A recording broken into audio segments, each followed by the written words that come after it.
Wheels keep turning.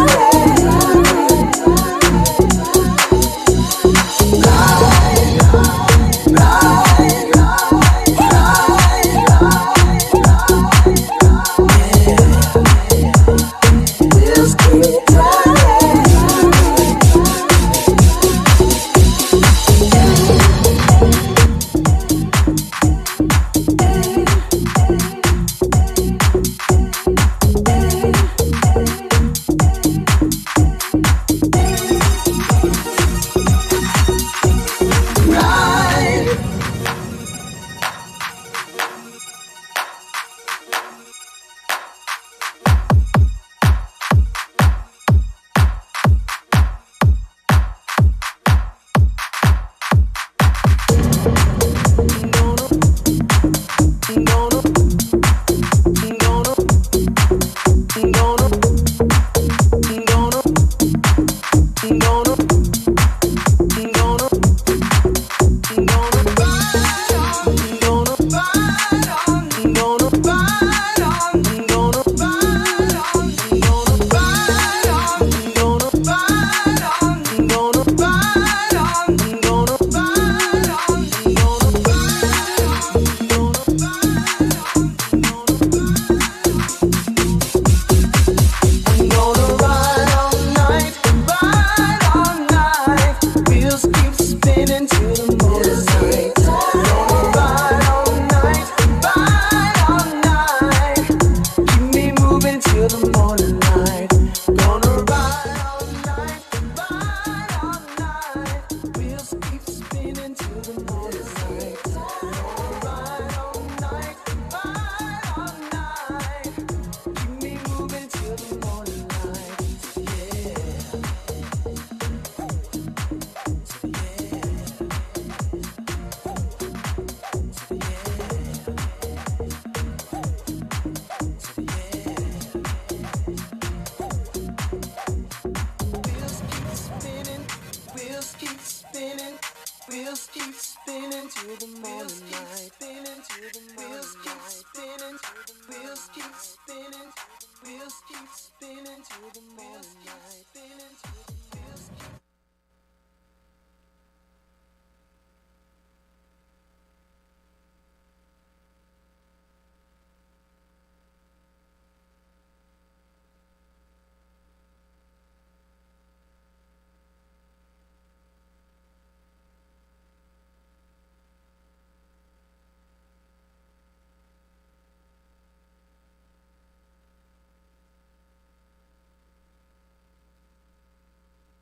Beautiful, Dr. Long. Thank you. Thank How you. are you? I'm blessed and highly favored like you. I love it. I love it. I love it. I love it. I love it. So I mean, your career is extraordinary. You were on Sesame Street, one of the original folks on Sesame Street. You were Susan. You were Gordon's wife. No, he was my husband. Your husband. I'm sorry. You were Gordon was your husband, and then you became you. They let you become a nurse on it, right? Because women progressed beyond just being the wife and mother. Oh, now did a letter writing campaign to get me out of that window, looking on as a afterthought. And they said, "Oh no, this is a chance to model," and they scripted it very carefully. I did not ask permission to go back to work. I informed Mr. Gordon that I wanted to continue to pursue my career as a nurse. And they scripted it, and the now as an organization did something for me as an actress that I could never have done. If I'd pushed for it, I would have gotten fired. Wow. And that was pretty groundbreaking, considering that Sesame Street has been a part of our lives for well over 50 years. 1969, it was very groundbreaking. They have a Black married couple. Yes. Because they had white folks taking care of Black children. They had Julia, of course, was wonderful, a single mom, Black woman, single mom with the child.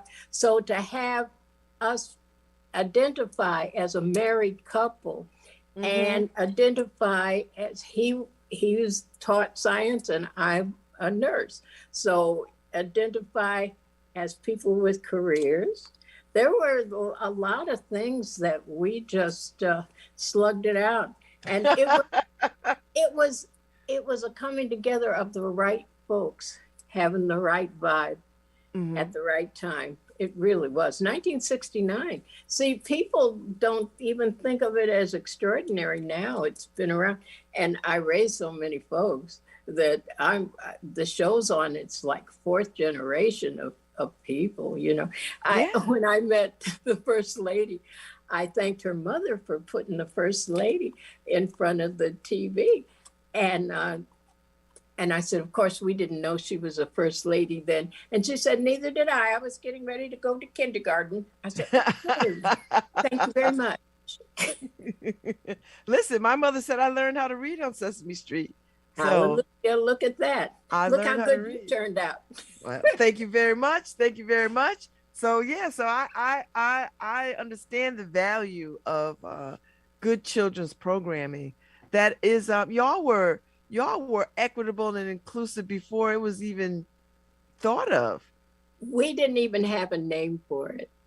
You know, it took a while for it to become multicultural, for it to become diversity. We were just hanging out, and even the puppets were different. We had a guy, a full suit, walking around. We had hand puppets. Jim invented something called Muppets. It was a combination of marionettes and puppets, and none of them looked the same. So the puppetry was even diverse. Wow. And they have gone on. They have a child of a Muppet with autism, so she can explain the you show. know, they've been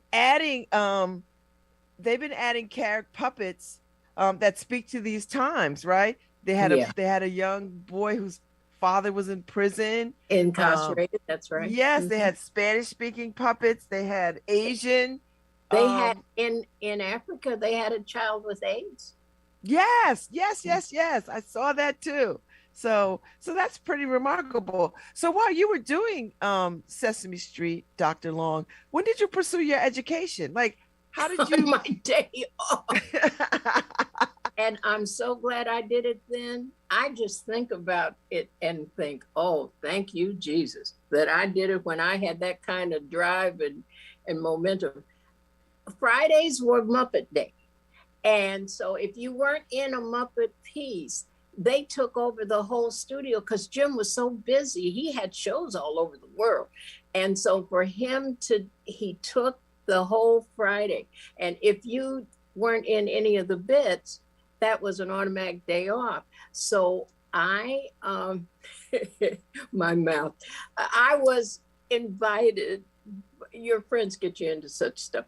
I was invited to a symposium at University of Massachusetts, the Amherst campus. And they were so interested in doing something different. They had a kind of unique approach to training teachers for inner city schools. That you needed a different kind of training than people that just stayed on campus, became graduate assistants and never taught school, but they're going to teach you how to. Anyway, that's another show. Anyway, so they asked me to come and talk about Sesame Street. And the first thing out of my mouth, out the box, was that I was trained as an educator, and I don't think that the schools are doing a very good job preparing people. I wanted to be in the inner city, but I grew up on a farm. It wasn't even my background as a Black person. And I was in trouble from the day I walked in there. I was like the perpetual sub that everybody picked on. And, you know, grown people are just like little children. When they think you're getting in trouble, the whole audience somebody was walking from the wings. And I'm talking about the school that I'm doing a good job and they don't know what they're doing. And all of a sudden the audience started going, ooh. it was the dean of the School of Education. I don't know him, so I don't know. And I said, I'm from New York. Is somebody creeping up on me? They started laughing. I said, don't worry. I got my plane ticket. I've been thrown out of better places than this, and they were, and he said, well, since you feel that way, why don't you come up here and help us teach it a different way?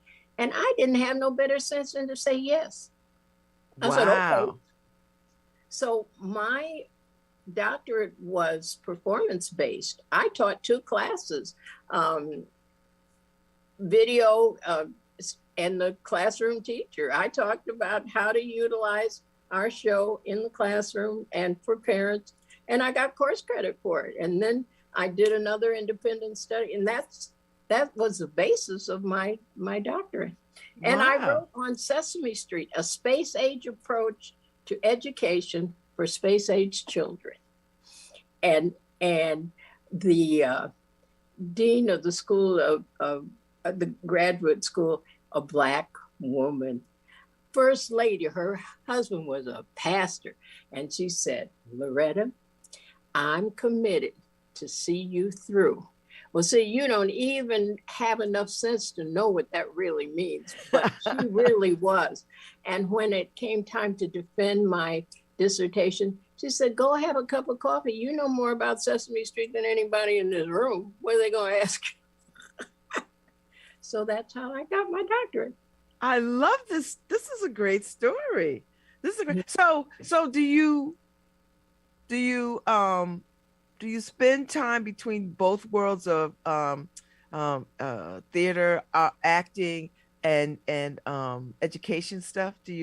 How do you divide your time? How do you do that? It divided itself. See, when you're on episodic television, they don't ever have to fire you. They just stop writing you in the show. And we were doing a movie, Elmo and Grouchland, and the puppeteers are crazy. So I had these 2 6-foot boys laying on my feet, running these little Muppets that were monkeys. And they made up their own language. You know how twins will make up their own. They never wrote for those guys because they just made up their own language. So one of them was saying, Miss Susan, you know what? We need more screen time. We need more. I said, what screen time? Oh, Miss Susan, don't you see? All the puppets are here. And if we don't get on camera, we're going to get paid like extras. You need screen time. And I thought, oh my God, I need screen time too. You ain't the only one.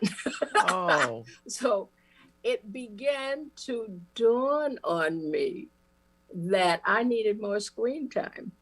And God was so nice to me. He sent Dr. Maya Angelou to come to our show as a guest. I wasn't even in the show that day. I came and hid out in the makeup room so I could ask her how she thought I could utilize my doctorate better, because it's an earned degree. As an actor, you have to say that because everybody thinks it's honorary.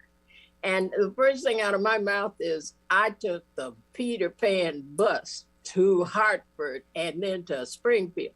And when you get on a bus that got a guy in a leotard where the Greyhound's supposed to be, you know, you're committed. The Peter Pan, what? Anyway, so she had an endowed chair at Wake Forest. Yes. The Reynolds folks paid and endowed this chair as part of their thing about losing the lawsuit for the cigarettes and stuff. And she said, you know, a university is a good jump off place for somebody with your kind of ability to speak, and you got the credentials and you got something to talk about. She said, now what we need to do is think up a fancy title and negotiate. She said, now let's see, what do you do on Sesame Street? You teach diversity to young children, the Sesame Street method. So you're a visiting scholar in diversity, the Sesame Street method. That's your title. And Oh, I'm I writing it down. love Okay, that. I'm writing it down. And she said, and she was tall, and she sat up very straight. And darling, never let them call you an adjunct. That's like being called an office temp. I said, oh, okay. I wrote that. She said, you are a visiting scholar. And you put the visiting first so everybody's clear when the money ends, the visit ends. Okay. So Oh my gosh, I love that. She was my bridge over troubled water, because as they began to phase me out, I kind of got stuck in the mire. Well, I was here first, and they went in, and I was the very good luck to have a man in my life who kept saying, well, you got all these other things you can do, Loretta. But see, you don't hear that if you don't want to hear that. I don't want to do that. I want to do this over here. Well, they're not going to let you do that. So I'm telling you that part because that's the next bridge. I'm bridging into putting courses online. And my first one to go up is it's time to occupy 5 basic steps to occupying your dream. Oh, I love it. And I'm doing it online because that's my bridge to talk to vintage queens. That's what I call us. About it's not too late. Dreams don't have an expiration date, and you're burning up all your good stuff being mad with folks. You know, your power is in your willingness to pivot, to look around and see what else is out there for me. And you can be mad and sad and glad and all of them. And I prefer glad to mad and sad. So this is what I'm doing next. And I was kind of pushed into it. Thank God. I listened to Dr. Angelo. She said, that's a good transition for you. You know, actors can be just like athletes. You can talk about the good old days and get out your trophies and stuff, but that ain't gonna pay your rent or make you happy. I love it. Should I take a breath? No, that was good. I mean, you know, listen, Maya Angelou is known for giving out good advice. As Oprah, she gives out good advice. So she gave you a pearl of pearls of advice with that one. So you took it and ran with it. Yeah, and to my amazement, people really did want to hear what we were doing on Sesame Street in a lot of arenas, how we just taught young children and they didn't know they were being taught. See, it wasn't sit down, take out a piece of paper and get your crayon and we're going to, you know, they didn't even really know that they were learning stuff. That's the beauty of it. That is the beauty of it. And to this day, it's still a beautiful thing. Children are still learning that way today, even while education all around us is, you know, failing.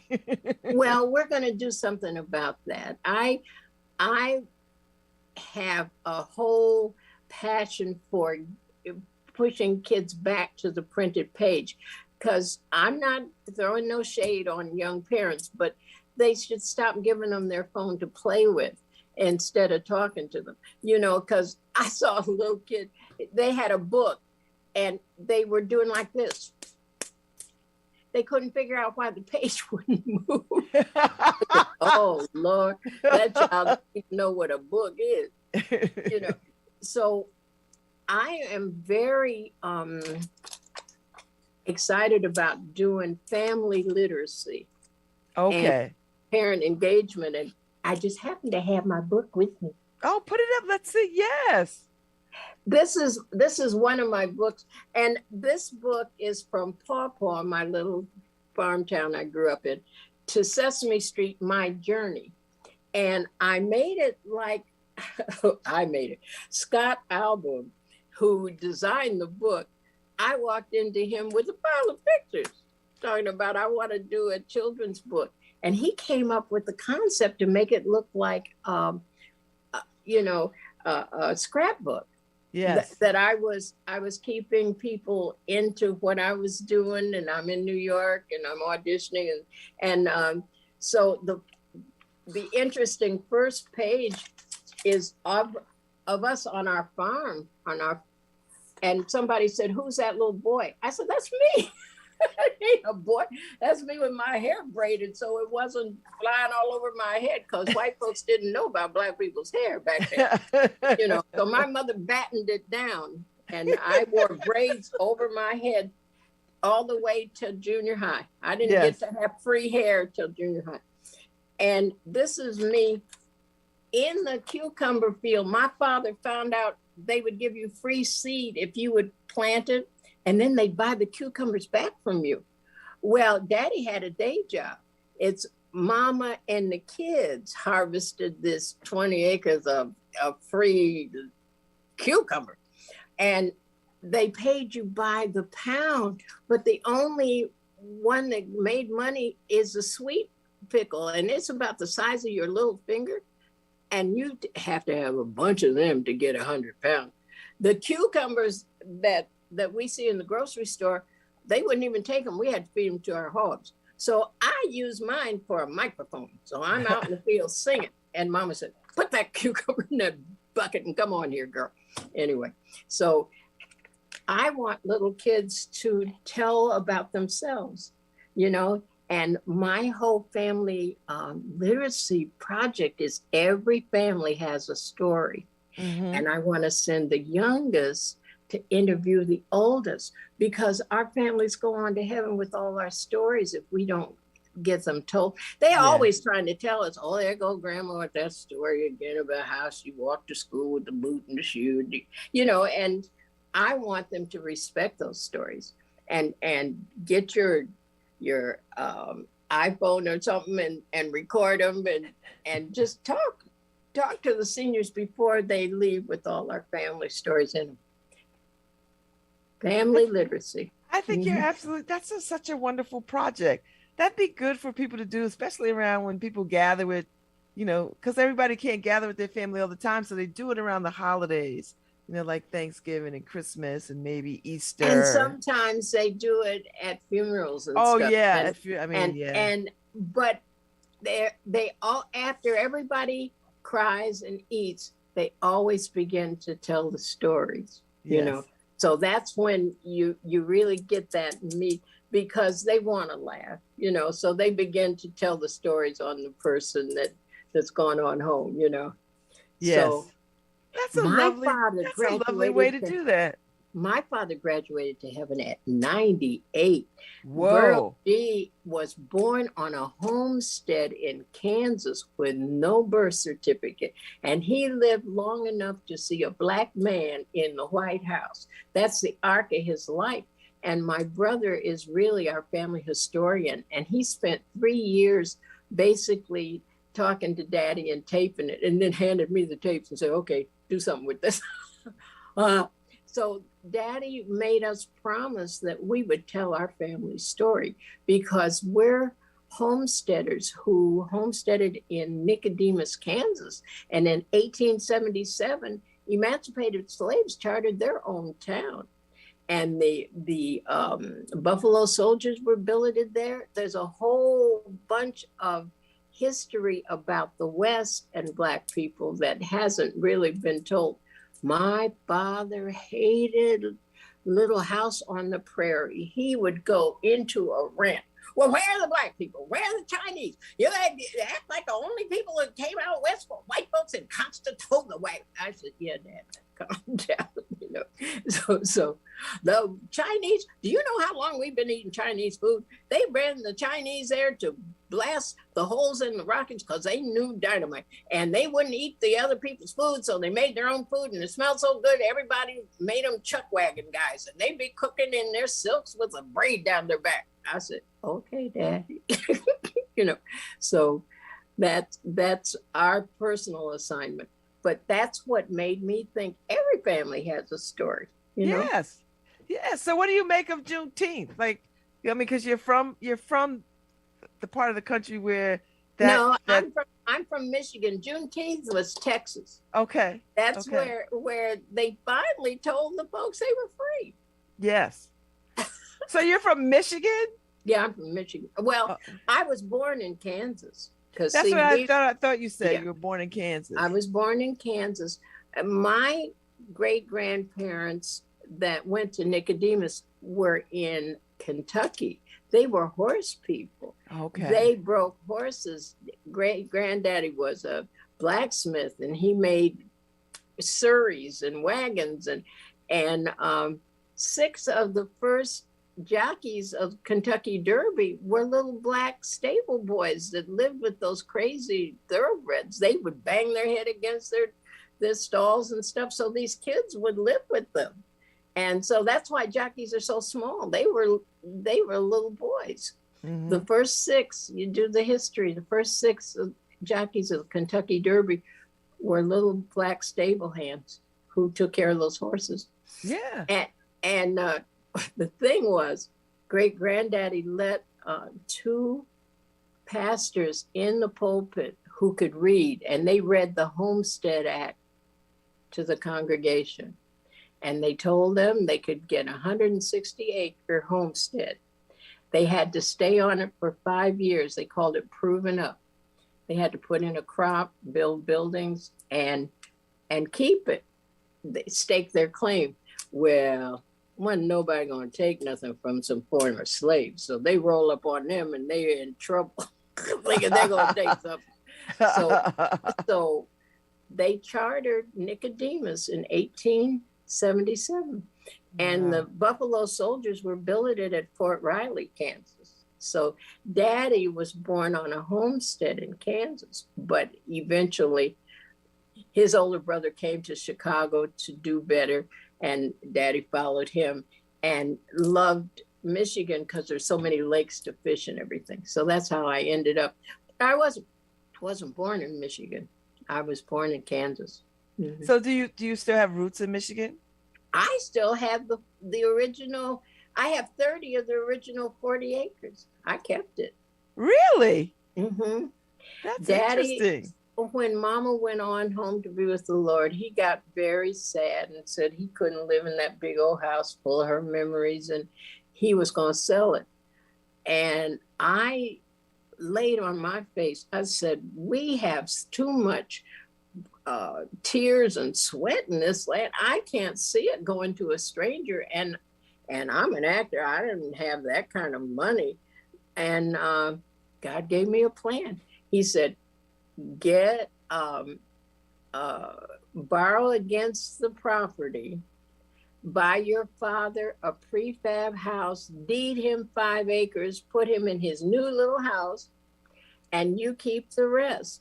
And then my accountant said, oh, you got a barn and a farm pond, and they're going to think you the deep pockets, and that's negligence come looking for you. And God is so good. I sat down with a magic marker and marked off the original farmhouse, the pond, and the barn, and it was 5 acres. It was like a cookie cutter. I took that 5 acres and sold it to somebody else and kept the 30. Yay. That's and pretty smart. Well, my dad is such a trip. He ended up willing his 5 acres to the 3 of us. So I got 2 of my acres back. And just in time, because I found out for 32 acres, I can lease it, and it's going to be a solar farm now. Oh, great. And I don't have to pick up nothing and put it in a basket. No. So where do you live now? Do you live in New York, or where do you live? Where do you live? I live in New Jersey. Okay. Do you like New Jersey? I like anywhere I am. Because I like me. I live so inside me that, if the people ain't putting you out your house and stuff, I like it. It's all right. Mm-hmm. I really see me though doing my Dr. Loretta's lifelong learning centers and franchising them. So I'm going to talk to all you folks that got family land that you paying the taxes on. I'm going to tell you how to make that liability into an asset. You can turn it into a Dr. Loretta's Learning Center and put your family name on it. There you go. And I'll be just like McDonald's. I'll come with all the content because I got to protect my brand. So I'll tell you what to teach. I'll train your people how to teach it. And I'm going to start out in Kalamazoo, Really? where I went to school. I went to Western Michigan University. And Daddy was a welder when he came out of the war. And they told him, all you'll ever do here is clean up for white men, and threw a broom at him. Well, he ended up the head of the welding crew at Consumer Power and Gas. And guess where I'm going to sell the solar energy back to Consumer Power and Gas? Is that God's got such a sense of humor? That's such a full circle. So it sounds like you are quite busy. I am, because this self-education, I'm going to have a self-education academy, and it's going to be a humongous computer lab, and it's going to be 24 hours that people are working all these crazy hours can come right from work. They don't feel like going home and trying to go to sleep 10 minutes off, getting off. Go take your class, move yourself forward into your next thing. 24 hours, and it's a college town, so I'm going to rescue some of them folks from the Wawa that should be teaching reading and tutoring kids and give them some jobs, you know. I like that. So are you do you have a mind to perform anytime soon or be in anything? Or I want to be the caller, I want to be the one that casts stuff. Okay. Because see, I got two projects. I got Burl G. Moore, Child of the Prairie, the documentary for my dad. I want to do a Western based on Nicodemus. The old folks called it Demas. So I can put all my Black folks to work. If they can ride a horse, they can be in my show. So I want to be on the other end of it.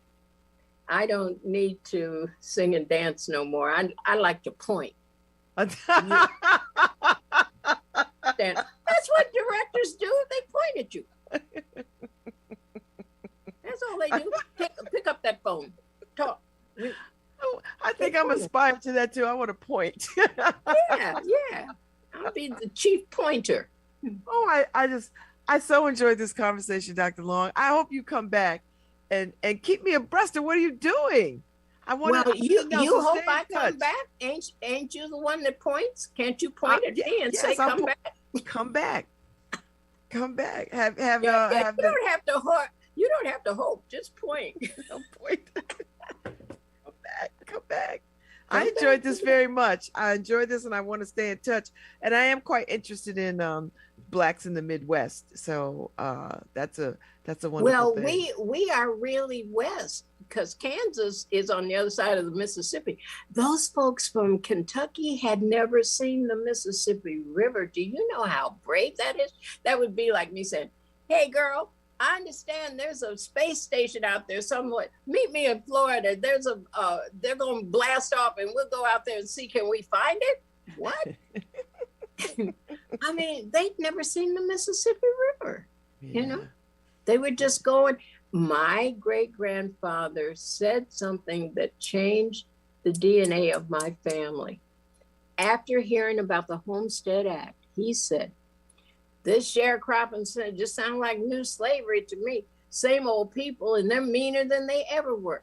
Listen to what he said. I'm going to Kansas where I can own my own field. Yeah. And Kansas was a territory. It was not a state.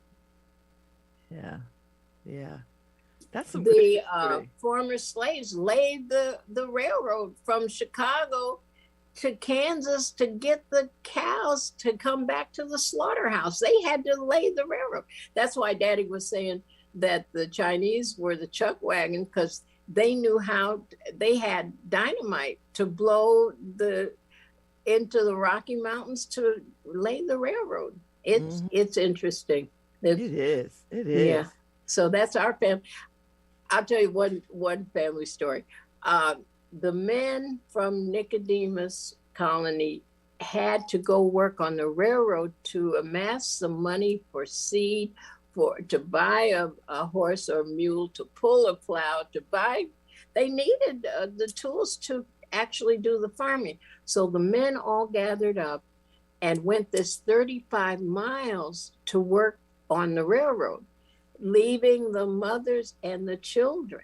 Now, remember I talked about, if people thought they could jump your claim, they would come. My great-grandmother, Effie, 4'11", they said when she put her hat on, she looked like a mushroom, real short lady. Raised her own tobacco and made her own corncob pipe. So she looked like little Abner's grandma with the pipe. Okay, so she said to great-granddaddy, teach me how to shoot this thing, because I got to take care of my family while you gone. Well, the blunderbuss, they called it, had such a big kick that she'd shoot and it'd knock her down. And she'd get up and dust her skirt off and say, go get my jackrabbit. I know I hit him. So great-granddaddy, because he was wheelwright and had all this mechanical stuff, he made something called a sorghum mill.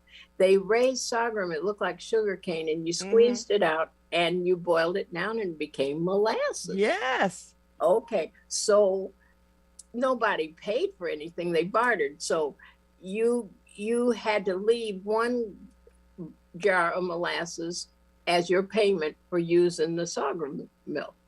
So great-grandma had all this abundance of molasses. So she got to be very famous for making these big cookies, molasses cookies. And so they said that she always had two things on her, a cookie and her shotgun. You roll up on her wrong, you're gonna get the wrong end, and you ain't gonna get no cookie. That is such a great story. I so enjoyed talking to you, Dr. Long. That's what I call it, the cookie or the shotgun. That's and you will be back so that we can continue this wonderful conversation. So thank you so much for joining me today. It was really fun. Well, I'd love for us to raise some money so we can do these literacy programs, because there's so much stories in that community, and we could print them. It could become an anthology, because I know how to do self-printing. So we can do all that. And with that, Dr. Long, we will talk again. Yeah. We will talk again. So you take good care, and we will talk soon. Well, I'd rather cast my care than take it, because God takes better care of me than I ever did. So I read the Bible. It said, cast all your cares on him. All right. We so will do. Blessed or something that I could use. Be blessed. Be blessed. Be blessed. Be blessed and highly favored. Amen. That's right. That's what I'm talking about. Bye-bye. All right. Thank you so much for your time today. Thank you. It was you. It's a joy. All right, Harry Droz, my producer, we are on our way out. Thank you so much. And it was a pleasure talking to Dr. Long this morning.